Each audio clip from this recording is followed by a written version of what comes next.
السلام علیکم ورحمۃ اللہ وبرکاتہ۔ الحمد للہ والصلاة والسلام علی رسول اللہ وعلی آلہ وصحبہ ومن والاه وبعد۔ معزز خواتین و حضرات، مسئلہ ہے انشورنس کا، اور انشورنس کے حوالے سے بہت کچھ لکھا جا چکا ہے، بہت کچھ کہا جا چکا ہے، لیکن میں یہاں اختصار کے تقاضوں کو مد نظر رکھتے ہوئے صرف چند ضروری امور آپ کی خدمت میں رکھنا چاہوں گا۔ انشورنس شرعی طور پر حرام ہے۔ کیوں حرام ہے؟ اس کی بہت ساری وجوہ ہیں۔ ان میں سب سے پہلی وجہ نبی کریم صلی اللہ علیہ وسلم کا فرمان ہے کہ لا وصیت لوارث، کہ وارث کے حق میں وصیت نہیں ہو سکتی۔ اور انشورنس جب آپ کرواتے ہیں تو انشورنس ایجنٹ سب سے پہلا سوال ہی آپ سے یہ کرتا ہے کہ آپ یہ بتائیے کہ آپ کے دنیا سے جانے کے بعد آپ کی جو انشورنس کا پیسہ ہے وہ کس کو دیا جائے، اور وہ جس کو دینا چاہیے یا جس کا نام آپ نے مینشن کرنا ہے وہ لازمی طور پر آپ کا وارث بنتا ہے شرعی طور پر۔ سب سے پہلے حدیث کی مخالفت یہیں پہ ہو جاتی ہے۔ اس کے بعد پھر کہا جاتا ہے جی ہم پبلک کے ساتھ تعاون کرتے ہیں۔ نبی علیہ السلام کا فرمان ہے انما الاعمال بالنیات، اعمال کا دار و مدار نیتوں پر ہے۔ تو میرا سوال یہ ہے کہ انشورنس کمپنیوں نے جو اپنے دفاتر کھول رکھے ہیں ان کی نیت عوام کی خدمت کرنے کی ہے یا کہ پیسہ کمانے کی ہے؟ بے شک وہ کہنے کہ دونوں ہی ہیں، لیکن حقیقت وہی ہے جو میرے اور آپ دونوں کے علم میں ہے۔ تیسری بات یہ ہے، کہتے ہیں کہ انشورنس بنیادی طور پر ایک تحفظ ہے، جبکہ حقیقت بات یہ ہے کہ ہمارے سامنے ایسے بے شمار کیسز موجود ہیں کہ جہاں بیٹوں نے انشورنس کے لیے باپ کو قتل کیا، شوہر نے انشورنس کے لیے بیوی کو قتل کیا اور اسے حادثاتی موت کا روپ دے دیا، رنگ دے دیا۔ تو دوسرے لفظوں میں یہ نہ صرف یہ کہ تحفظ نہیں، بلکہ کوئی انسان جتنی بڑی انشورنس کا مالک ہوگا اتنا ہی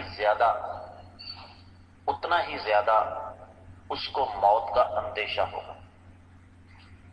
تیسری بات جسے سمجھنا ضروری ہے وہ یہ کہ لوگ انشورنس والی گاڑیاں علاقہ غیر میں جا کر فروخت کر دیتے ہیں یا ان کو بذات خود ڈیمیج کر کے انشورنس کمپنیوں پر کیس کر دیتے ہیں، اور پھر ان انشورنس کمپنیوں کے اندر بیٹھے ہوئے اہلکار رشوت کے عوض جعلی کیسز کو اصلی ثابت کرتے ہیں۔ نتیجتاً رشوت کا بازار گرم ہوتا ہے، معاشرے کے اندر کرپشن پھیلتی ہے۔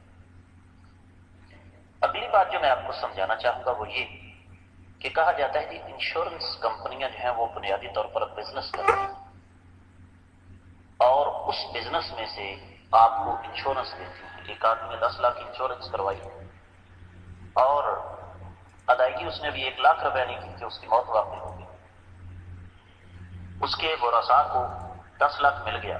میرا سوال یہ ہے کہ جتنی رقم اس نے جمع کروائی باقی رقم کہاں سے؟ اور جی انشورنس کمپنیاں بزنس کرتی ہیں، میں آپ کو بتاتا ہوں بزنس کیا کرتی ہیں۔ انشورنس کمپنیوں کا 90% سے زیادہ بزنس حرام پر مشتمل ہے۔ میں کسی کمپنی کا نام نہیں لینا چاہتا، وطن عزیز پاکستان میں سب سے بڑی انشورنس کمپنی، اس کے پاس پاکستان میں شراب کے سب سے زیادہ پرمٹ ہیں، اور پھر سودی قرضے لوگوں کو دینا۔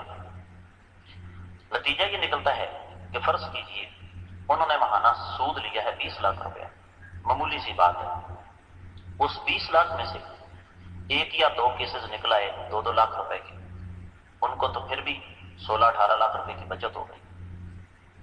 تو یہ صرف ایک انتہائی مختصر سا جائزہ تھا، ورنہ تفصیلات میں جایا جائے تو بات بڑی دور تک چلی جاتی ہے۔ حاصل کلام یہ ہے کہ انشورنس جائز نہیں ہے، لیکن اس میں پھر ایک سوال مزید آ جاتا ہے، اور وہ یہ کہ جناب ہمارا تو خرچ کچھ نہیں ہوتا، ہم جس فیکٹری میں کام کرتے ہیں یا جس کمپنی میں کام کرتے ہیں یا جس شعبے میں کام کرتے ہیں، جس محکمے میں کام کرتے ہیں، وہاں ہمیں انشورنس کی سہولت فری ہے، ہمارا ایک پیسہ بھی خرچ نہیں ہوتا، لیکن ہمیں کسی حادثے کی صورت میں وہ فیکٹری، وہ کمپنی، وہ محکمہ، وہ ڈپارٹمنٹ یا وہ شعبہ وہ خود بخود انشورنس کی سہولت دیتا ہے۔ تو اس میں چونکہ آپ کا خرچ کچھ نہیں ہو رہا، لہذا بعض اہل علم اس کے قائل ہیں، اور سیم یہی حکم ایسی جگہوں کا ہے جہاں انشورنس کروائے بغیر آپ ایک قدم بھی نہیں چل سکتے، اس کا بھی یہی حکم ہے۔ میں امید کرتا ہوں کہ یہ مختصر سی گفتگو آپ کو سمجھ آ گئی ہوگی۔ اللہ تعالیٰ سمجھنے کی توفیق عطا فرمائے۔